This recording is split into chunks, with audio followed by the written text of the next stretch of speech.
सोने की 1000 मुहरें। छोटे नवाब राजपाट के काम में ज्यादा रुचि नहीं लेते थे। वो अपना अधिकतर समय शिकार, शतरंज या अन्य खेलों को खेलने में बिताते थे। एक दिन उन्होंने एक प्रतियोगिता रखी जिसमें सबसे बड़े झूठ बोलने वाले को विजयी घोषित किया जाना था।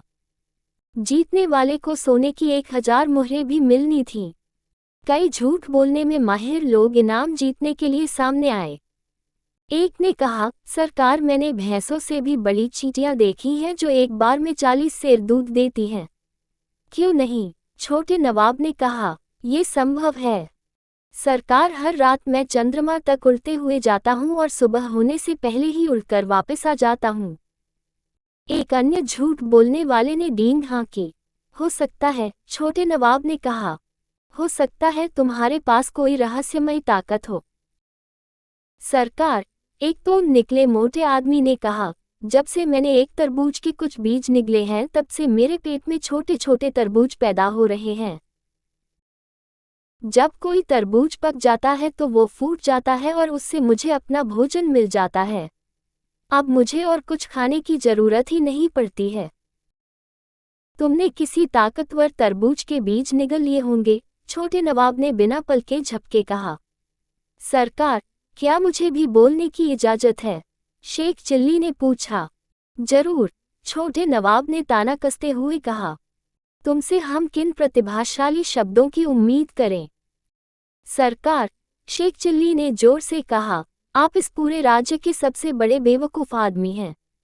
आपको नवाब के सिंहासन पर बैठने का कोई हक नहीं है।